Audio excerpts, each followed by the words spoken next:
A fio le paia mawalunga o Samoa o Poto. O le paia lava wale a fio a inga mitama.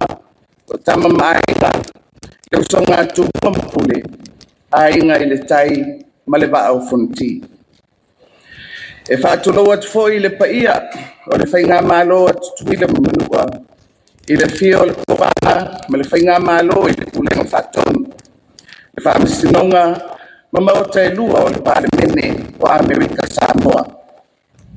O le paia lea, a wā le whale ngafulu ma le nofo maku. Sua ma le vai whanua. O fō mai tu rangi tu apu ma la taua. Sa ole ma le launiung sa e lua. Le fio o whaatui o le motu. Le la au nā mutasi. A la adatai to o le whale ula. Ma upu i le manua tele. O paia sawa o ia o Samoa. E afua mai i le one tai se ia pa ia fili mpule tuu. Na tau ilo ai manu o malo. E whapea fo i le paia o le au whaingaruenga tutofia le atua. O lo puna wai i le whanono ngā manu mo Samoa. O le alava wai e tai le malai. O le whautu ngā tangi a Samoa i tia whaunei. O lea ua whaaliu le la i lona taua fiafi. A ua lolo uifo le malu o le tau whanu. O lea fo i ua whaifo le na aloa i lona taunga mutia le lei. Ma ua sili mea le seunga. Ai sili ofe tautai ino ua mangoto le ingafo. E moli maule alofa o le atua i le tai au. Ai tau tino lona whamaoni i le afiafi. O le aso, wala tau na tātou langi, masula, le taitainga lo tātou mataisili, ma o tātou whapea ifo.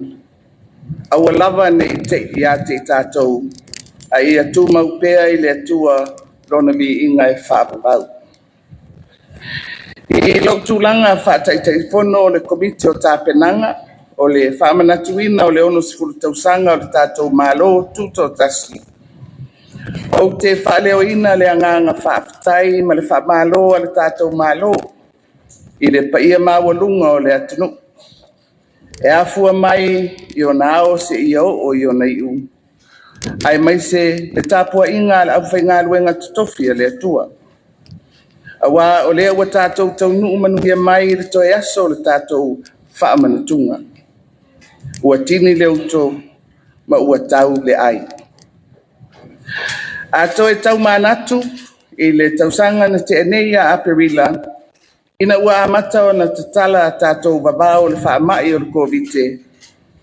Na whailo ia i le komiti o tāpenanga na tofia le kāpeneta, mo le fuafua ina o le nei whaamoe moe, e peo na amata ina i le aso mua iuni le luafe lua sifurua.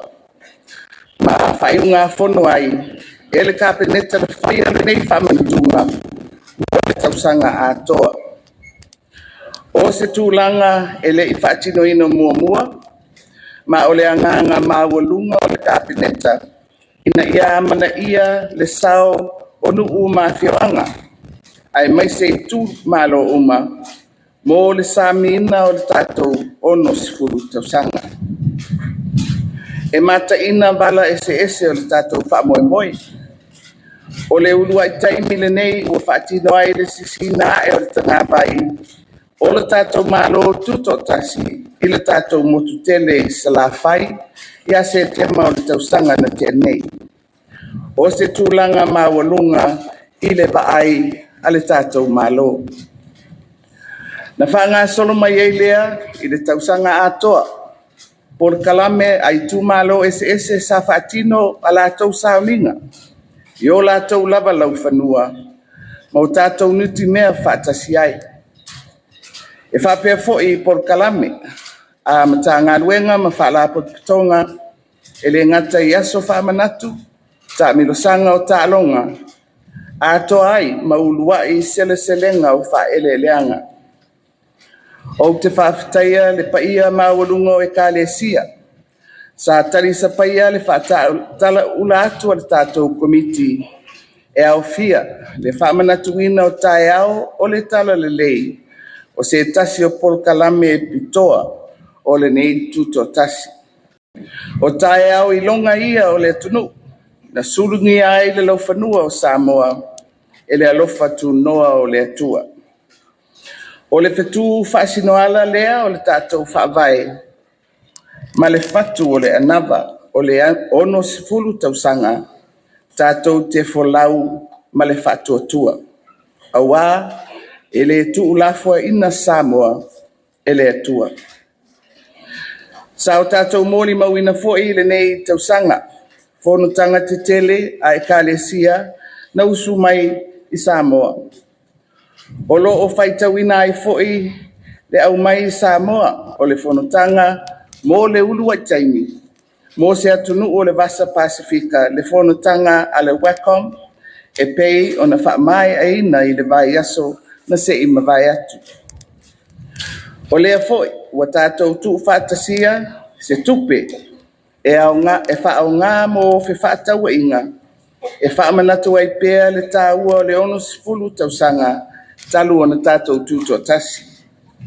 O le tātou ono sifulu tāla, e tūlanga ese, ona e le o se numera e masani, ona whaitauina ai ni tupe pepa. O te manatu e avera pēr, ma whaamanatunga le nei matatia, I le anga I ato le atunuu, I le isi ono sifulu tausanga o I le lumana. O lea foi, ua toe mawhai o na lalanga nisi o whaanga tama, e pei o na o la tātou tu ngā whautasi. Mua o le ma taua le tātou komiti, e le o mawai le fia o le atunuu, e sila ma moli mawina lea whaalonga, ua tau wau ina mau atu. O le mea lea, e le tuina I lalo le whaafitai a le komiti o tāpenanga, I le tātou atunuu atoa I ona tūlanga whalupe. O le upumoni, ano tātou le o loro pita whaatasi, se manu e le mapo le nei whaamoe. Le pa iae o le nofo e kalesia kerisiano, o le sao whainga mamalu ali I mawhaipule o Saunoaga ma unga whaapae. Le malosi o nu, palapo tonga tu maoti ese uma maonga, ai mai se o matanga ruenga ma whalapo tonga le malo. Ua wha malo le whai o le whaiva, whaafitai pale matango fie. O la asa tātou ngā ruenga sa whai, mo le whaamanatuina o le tātou wono sifuru tausanga.